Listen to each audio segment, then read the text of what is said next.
Ikigai जो एक Japanese concept है, उसके अनुसार जब हम यंग होते हैं तब हमें कुछ छोटी छोटी आदतें सिखाई जाती हैं। ये आदतें हमारे वैल्यूज, आउटलुक और काम पर हमेशा असर डालती हैं।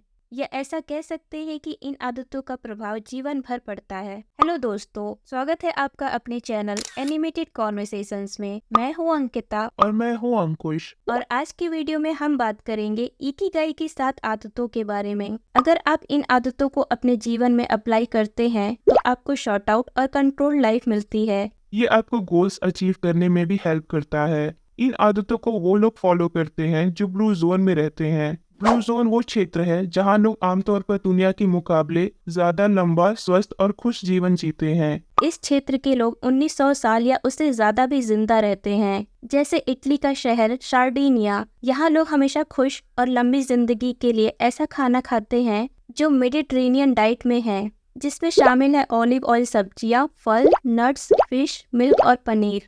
उनका भोजन स्थानीय सब्जियों और फलों से भरा रहता है। यहाँ के लोग अपने परिवार और सामाजिक रिश्तों को भी इम्पोर्टेंस देते हैं। दूसरा ब्लू जोन है निकोया। निकोया में लोग अपने समुदाय के साथ अच्छे रिश्ते बनाकर रखते हैं। यहाँ के लोग खाने में दाल और कम मात्रा में मीट का सेवन करते हैं, जो उनकी डाइट को पौष्टिक बनाता है। इसी तरह आइकेरिया आइसलैंड है ग्रीस में और लोमा लिंडा शहर है कैलिफोर्निया यूएसए में। यहाँ के लोग अपनी डाइट और लाइफ स्टाइल पर ध्यान देते हैं। आइकेरिया में स्थानीय फल और हल्की शराब उनकी पौष्टिक भोजन का हिस्सा है। जबकि लोमा लिंडा में वेजिटेरियन डाइट, स्वस्थ भोजन, एक्सरसाइज और स्पिरिचुअल प्रैक्टिसेस को अपनाते हैं, जिससे यहाँ के लोग लंबा जीवन जीते हैं। इकिगाई किताब जापान की ओकिनावा रीजन में रहने वाले आइसलैंड या लंबी उम्र वाले लोगों पर की गई स्टडी पर बेस्ड है। ओकिनावा द्वीप पर दुनिया में सबसे ज्यादा 27 लोग हैं। ज्यादातर लोग 90 साल और 100 साल और उससे अधिक जीवित रहते हैं और उन्हें कोई पुरानी बीमारी नहीं होती। 7 रूल्स ऑफ इकिगाई। अब हम जानेंगे इकिगाई की 7 आदतों के बारे में। पहली आदत जो हम इकिगाई बुक से सीख सकते हैं, स्टे एक्टिव, डोंट रिटायर। कुछ लोग अपनी उम्र से अधिक दिखते हैं और इसका कारण ज्यादातर स्ट्रेस है। अमेरिकन इंस्टीट्यूट ऑफ स्ट्रेस के अनुसार स्ट्रेस ही सबसे ज्यादा हेल्थ प्रॉब्लम का कारण है।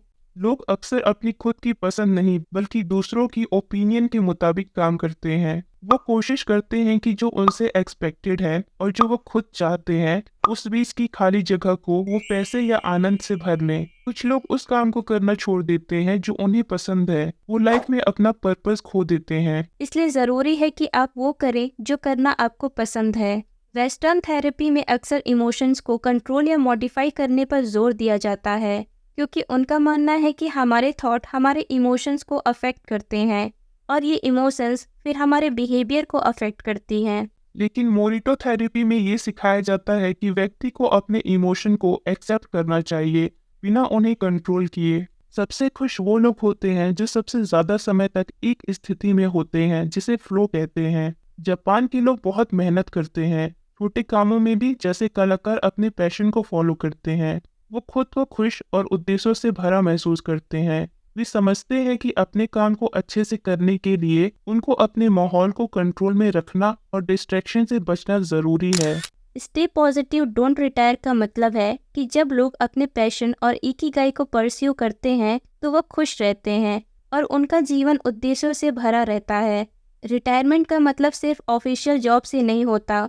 कई बार लोग अपने पसंदीदा काम को छोड़ देते हैं और फिर उनका खुशी और उद्देश्य कम हो जाता है। लेकिन इकिगाई के अनुसार लोगों को हमेशा खुश रहना चाहिए और अपने पैशन को फॉलो करते रहना चाहिए, चाहे वो ऑफिशियल रिटायरमेंट हो या नहीं हो। अगली आदत जो हम सबको सीखनी चाहिए वो है टेक इट स्लो। एक पुरानी कहावत है, धीरे चलो और तुम दूर तक जाओगे। जब हम जल्दी में रहना छोड़ देते हैं तो जीवन और समय को नया अर्थ मिलता है। ओकिनी ओकिनावा जापान में एक छोटा सा शहर है जो दुनिया भर में लंबी उम्र वाले लोगों के लिए फेमस है। यहाँ के लोग भी अपने कामों में बिजी रहते हैं, लेकिन जब हम ध्यान से देखते हैं तो उनके हर काम में एक शांत भाव दिखता है।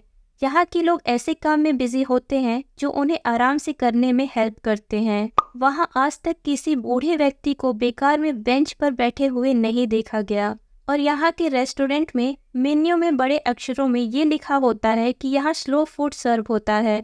यहाँ एक समय पर वहाँ के समुदाय के सबसे बड़े सदस्यों से इंटरव्यू लिया गया। जिसमें उनसे उनके जीवन के बारे में और इकिगाई और लंबी उम्र के राज के बारे में पूछा गया। तो मिसाओ ओकावा, जिनकी उम्र 170 साल थी, का कहना था कि खाओ और सो जाओ और तुम लंबी उम्र तक जियोगे। तुम्हें रिलैक्स करने का तरीका सीखना होगा। वॉल्टर, जो 114 साल के थे, उनका कहना था कि मेरी लंबी उम्र का राज हमेशा खुद से ये कहना है, स्लो डाउन एंड रिलैक्स। अगर तुम जल्दी में नहीं हो तो तुम बहुत ज़्यादा समय तक जियोगे। अगली आदत जो हम इकिगाई बुक से सीख सकते हैं वो है don't fill your stomach. According to Ikigai, long और हेल्दी लाइफ जीने का रहस्य ओवर ईटिंग से बचना है। द बुक सजेस्ट जब तक आपका पेट लगभग 80% भर ना जाए तब तक भोजन करें, जिससे आपके पेट में थोड़ी जगह रह जाए। ये जापानीज कहावत है, eating to only 80% full keeps the doctors away. हरा हची बन एक 2500 साल पुराना जापानीज कन्फ्यूजन है जो कहता है स्टमक 8 पार्ट्स फुल। आप ज़्यादातर सुनेंगे कि जापानीज लोग अपने भोजन खत्म होने पर या अंत में हरा हची बन कहते हैं, जो ये दर्शाता है कि उन्हें लगता है कि वे लगभग भरे हुए हैं। हरा हचीपन एक मंत्र की तरह सोचिए जो एक ज्ञान पर आधारित है। कैलोरी रिस्ट्रिक्शन को दर्शाता है जो जापानीज लोगों ने सालों से अपनाया है। आप ही अपने भोजन के अंत में हरा हचीपन बोल सकते हैं ताकि आपको याद रहे कि आप ज्यादा ना खाएं। अगली सीख, surround your self with good friend. दोस्तों के साथ मौज मस्ती करने से आपको अलाइव फील होता है। दोस्त न केवल आपका मूड अच्छा करते हैं बल्कि वो लाइफ के स्टेजेस में एक फैबुलस सपोर्ट सिस्टम भी हो सकते हैं। According to Ikigai, friends are the best medicine. Okinawa के लोग समझते हैं कि दोस्ती में एक दूसरे की हेल्प करना, सपोर्ट देना और प्रॉब्लम को एक साथ सॉल्व करना उनकी लाइफ को स्ट्रांग और खुशी से भर देता है। अगर हम अच्छे दोस्त बनाते हैं और अपनी बातें उनसे शेयर करते हैं तो हमें स्ट्रेस और डिप्रेशन नहीं होता और हमारी अच्छी लाइफ जीने के चांसेस बढ़ जाते हैं। अगली आदत है accept difficulty and smile. Okinawa के लोगों को खुश रहने के लिए शराब की जरूरत नहीं होती, बस स्ट्रांग माइंड होना चाहिए। उनकी कहावत कहती है, पहले समझो कि मुश्किल है, फिर मानो कि प्रॉब्लम है और फिर मुस्कुराओ। इसका मतलब है कि जब लाइफ टफ हो तो पहले उस प्रॉब्लम को समझो, फिर उसको एक्सेप्ट करो और आखिर में मुस्कुराओ। उनका ये तरीका सिखाता है कि हर मुश्किल को हंसकर सामना करो और इससे दिमाग भी स्ट्रांग होता है। ओकिनावा में लोग समझते हैं कि मुस्कुराना भी एक तरीका है मुश्किलें हैंडल करने का। अगली आदत जो हम अपना सकते हैं, get in shape for your next birthday. Okinawa के लोग जिम जाने के बजाय रोजाना कुछ छोटे काम करते हैं, जैसे चलना, साइकिल चलाना, नाच गाना करना। ये लोग सुबह जल्दी उठते हैं और दिन भर एक्टिव रहते हैं। अगर आप दिन भर बैठे रहोगे तो आपकी बॉडी स्लो हो जाती है, इसलिए थोड़ा ब्रेक लेकर छोटे काम करना इम्पोर्टेंट है।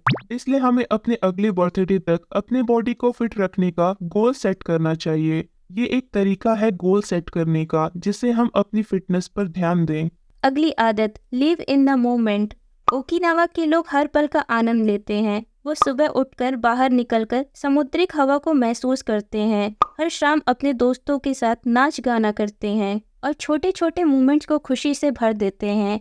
ये लोग कल के लिए या फ्यूचर के लिए टेंशन नहीं लेते हैं, इससे इनकी लाइफ खुशियों से भरी रहती है। हमारे दिमाग में हर समय कुछ सोचने की टेंडेंसी होती है, लेकिन हम कभी कभी भूल जाते हैं कि हमें हर पल में प्रेजेंट होना चाहिए और आज में जीना सीखना चाहिए। अगर ये वीडियो आपको अच्छी लगी हो तो इसे लाइक, शेयर और सब्सक्राइब करना ना भूलें। Thank you for watching.